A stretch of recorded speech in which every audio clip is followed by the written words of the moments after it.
हरिओम, हम कल की महाराज बोल रहे हैं जी। हमने वैसे बताया रहा आपको, आज 19 जैन है बाय द वे। मिनिस्ट्री, कली प्रशासन, पॉलिटिक ग्रुप और ब्यूरोक्रेसी, ये दोनों अलग है। ये दोनों के बीच में मतभेद होने वाले हैं। हमने बताया था होने वाले।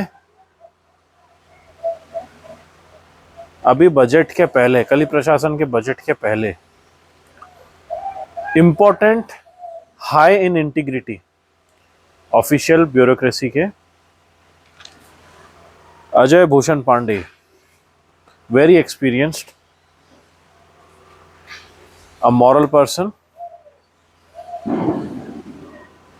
इन्हें हटा दिया गया। बजट में रेवेन्यू रिलेटेड मिनिस्ट्री था इनका, उनसे हटा दिया गया है। यानी कि किसी विषय पर ना रहा होगा इनका कली प्रशासन से, पॉलिटिकल पार्टी और इनके बीच में मतभेद हुई होगी, हटा दिया। ठीक है, ये तो हो गई ये बात।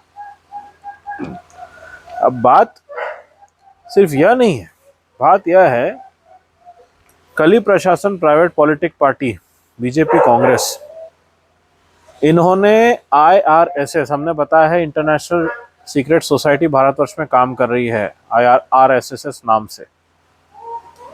समझ में आ रहा है, इनके कई और नाम का प्रयोग करते हैं, पर ये एक्चुअली जो काम करते हैं किसी को नहीं पता होता है। हम बता रहे हैं आपको, बहुत कम जानते हैं। इम्पोर्टेंट, बहुत जो डॉक्यूमेंट्स को अच्छे से समझे हैं, पढ़े हैं, एनालाइज किए हैं, एंट्री एंड एग्जिट को मिनिस्ट्रीज में और डिपार्टमेंट्स में, वो समझ सकते हैं। स्कूल एजुकेशन में, पेपर चेकिंग में यदि कोई एनालाइज करता है तो उनको समझ में आएगा कि क्या हो रहा है एक्चुअली। पॉलिटिकल पार्टीज IRSS को यूज करती है कुछ उनके इम्पोर्टेंट निजी कंपनियों का में जो काम कर रहे होते हैं एम्प्लॉयज है, उनको लैटरल एंट्री देने के लिए मिनिस्ट्री में as a secretary at the rank of IAS। वो IAS नहीं है, नॉन IAS है। अभी IAS के पद का ऑल्टरनेटिव कली प्रशासन पॉलिटिकल पार्टीज ने लैटरल एंट्री लाया है। लैटरल एंट्री यानी कि प्राइवेट कंपनी, सीधा सीधा कंपनी रूल बोलता है ये। भारतवर्ष में कुछ कंपनीज का रूल चल रहा है, अदानी, अंबानी, टाटा, जो समझना है समझो। इनके अंदर के एम्प्लॉइज ब्यूरोक्रेट्स का रोल ले ले रहे हैं। यानी कि जो एक फ्रेमवर्क बना होता है कि हाँ चलिए ये मिनिस्ट्री आराम से IAS होल्ड कर रहा था ऑफिस, इसके बाद भी IAS है, इसके बाद भी IAS है, जो भी है, जब तक कली प्रशासन का सिस्टम है तब तक तो चल रहा था ना। देखो कैसे हमने बताया था सिस्टम कोलैप्स हो रहा है। सिस्टम अपने आप ही इन्होंने कोलैप्स अपने ही गलतियों के कारण कर दिया। अब एक प्राइवेट कंपनी का, MNC का कोई एक एम्प्लॉय खास इनका, वो आके बैठ रहा है IAS के रैंक में, जिसने UPSC दिया भी नहीं है, मेहनत भी नहीं की है, और दूसरी तरह से IAS के एंट्रीज भी अभी कम हो चुके हैं। इसमें अभी बहुत सारा करप्शन हो रहा है, बहुत बड़ा षड्यंत्र है इसमें, ये एक अलग बात है। बहुत कम ऑफिशियल्स होते हैं जो एक्चुअली एग्ज़ाम प्रॉपरली क्लियर करके घुसते हैं अंदर। अंदर बहुत कुछ गड़बड़ चल रही है, डन बाय IRSS। ये पेपर चेकिंग के अंदर, स्कूल्स के अंदर, हर जगह घुस चुके हैं। और ये इजराइल द्वारा चलाया जा रहा है। ये एक आतंकवादी संगठन है जी, रन बाय इजराइल, इसलिए इनका नाम इंटरनेशनल सीक्रेट सोसाइटी है। 2024 में जो कुछ अच्छे रिपोर्टर्स हैं जो बहुत प्रॉपरली एनालाइज करके डाटा कलेक्ट करके शेयर करते हैं, उनका ही हम डेटा शेयर कर रहे हैं। 45 people have entered into ministry through lateral entry and holding the rank of and seat of IAS। यानी कि सोचिए इतने बच्चे मेहनत कर रहे हैं, कैंडिडेट्स मेहनत कर रहे हैं UPSC की, जिनका एग्ज़ाम कभी क्लियर होने वाला नहीं है, एंड इनको कभी ये पोजीशंस नहीं मिलने वाली, despite that seat was meant seat in the ministry of a secretariat was meant to be given to a good IAS official, जो कि अब एक नॉन IAS ने होल्ड करके रखा है। ऐसे बहुत सारे हैं, मिनिस्ट्रीज में बहुत सारे सीट्स है। इतना समय नहीं है हमारे पास, हम बस एक आइडिया दे रहे हैं आपको। ब्यूरोक्रेसी पब्लिक वेलफेयर के लिए एक मोरालिटी एंड इंटीग्रिटी समझकर चलती है बहुत हद तक, जब तक कि उसमें करप्शन ना आए। करप्शन तब आ जाता है जब कली प्रशासन के प्राइवेट कंपनीज उसमें घुस जाते हैं। जब लालच आ जाता है तब इंटीग्रिटी जिनकी वीक हो, मोरालिटी जिनकी वीक हो, वो गिर जाते हैं। और यही कली प्रशासन ने किया है। वो चाहते हैं कि लालची लोग ही उनके साथ रहे, जिनको वो कभी भी पाल सके, कभी भी लात मार के निकाल सके। तो ये एक तरह से क्या हुआ, कली प्रशासन के अंदर दरार बन जाना। अ मेजर वॉरफेयर फॉर कली प्रशासन, एक बड़ा युद्ध इनके लिए है, इनके ही बीच में लड़ाई लग जाना ओपिनियंस को लेके, जो कि लग चुकी है जी। तो ये तो एक बेसिक तो हमको बताना था जो हो रहा है। तो इम्पोर्टेंट जो हमको बताना था वो यह, भारतवर्ष में गुलामी का जो सबसे बड़ा एक कारण है, प्राइवेटाइजेशन का जो एक कारण है, जिसके कारण आज सोशल वेलफेयर, पब्लिक वेलफेयर का सत्यानाश होकर सर्वनाश हो चुका है। आज जो रोग बढ़ने का कारण है, आज जो विवाद बनने का कारण है, कास्टिज्म का जो प्रॉब्लम है, इतना मेजर प्रॉब्लम भारतवर्ष में, जो महाभारत के समय कभी नहीं हुआ करता था, सब मिलजुल कर रहते थे।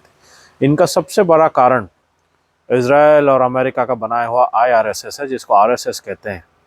ये इंटरनेशनल सीक्रेट सोसाइटी है जी, ये इसका फुल फॉर्म है एक्चुअली। बाकी कई और फुल फॉर्म्स हो सकते हैं इसके, पर IRSS इसका एक्चुअल नेम है। शॉर्ट फॉर्म करके कुछ भी नाम डाले, ये भारतवर्ष में एजुकेशन से लेके, हेल्थ केयर से लेके, पेपर चेकिंग से लेके, मिनिस्ट्री से लेके, हर जगह अपने लोगों को घुसा रही है, who are not fit to get into the position।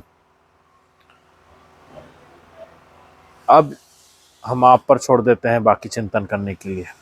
Bharatvarsh में एक आतंकवादी संगठन चल रहा है, जो गुप्त रूप से काम कर रहा है, इजराइल द्वारा चलाया जा रहा है। ये विदेशी संस्था है जी, भारत की दिखाई जाती है, भारत की नहीं है, विदेशी संस्था है। नाम देने से नहीं होता, मात्र उसमें कर्म क्या हो रहे हैं वो समझ आ जाता है। जब जब सामने आता है उससे समझ आ जाता है कि क्या हो रहा है। ये इंपॉर्टेंट था बताना, क्योंकि ये सर्फ गिरने वाला है अभी, इसलिए दरारें बन रही है कली प्रशासन में। Rupees collapsing like a paper plastic ball falling of the Cliff of a mountain. सावधान रहिए, सतर्क रहिए, watch every move, just the way I am doing, analyzing and sharing the reports right in front of you, what it actually is and what is happening outside. Even schools में बच्चों को radicalise किया जा रहा है IRSS द्वारा। They are being radicalised. इसमें बहुत से लोग भ्रमित हो चुके हैं, बच्चों को गलत ट्रेनिंग दी जा रही है।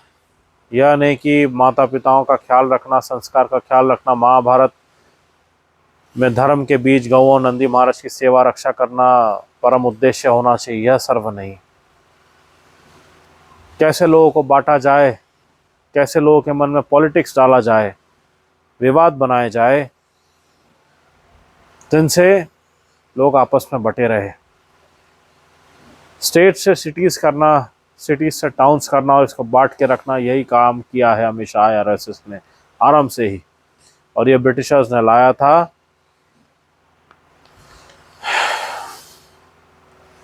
under the secret formation done by Israel after 1945। इसका प्लानिंग पहले से ही आरंभ हो चुका था। और आज भारतवर्ष में जो स्थिति है, 70% जो आज 10-12 वर्ष में हाल हो गए हैं देश के, वो इस संगठन के कारण है। ये एक आतंकवादी संगठन की तरह कार्य कर रहा है, रेडिकलाइज करना और विदेशी संस्थाओं का भारतवर्ष में आक्रमण करवाना। फाइनेंशियल टेररिस्ट के रूप में या आतंकवाद के रूप में।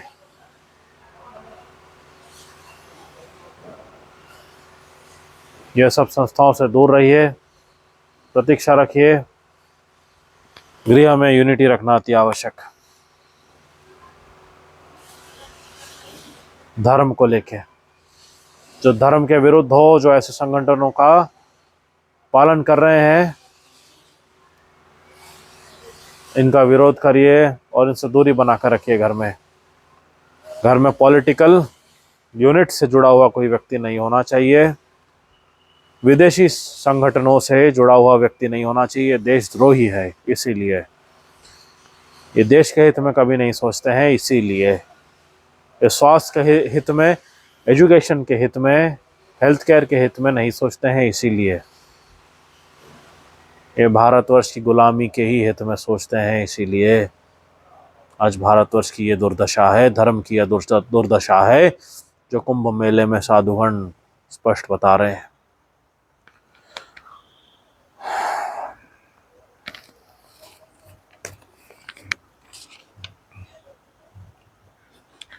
सो इन शॉर्ट, पब्लिक वेलफेयर के लिए बनी हुई राइटियस ब्यूरोक्रेसी जो कुछ थोड़ी बहुत बची थी, now it is being completely replaced by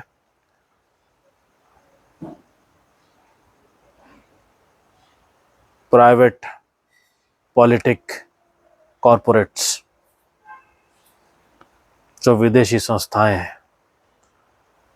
public welfare के लिए एक प्राइवेट ऑर्गेनाइजेशन जो प्राइवेट बेनिफिट के लिए काम कर रहा है कभी नहीं सोच सकता। इसी से समझ जाता है कि भारतवर्ष आज कितने गंभीर घोर कंपनीज रूल, जैन एम्पायर, मॉन एम्पायर के रूल के अंदर गुलाम बनकर बैठा है। सावधान सतर्क रहिए। 2025 रेजिम चेंज का समय है। ग्लोबल हरिओम।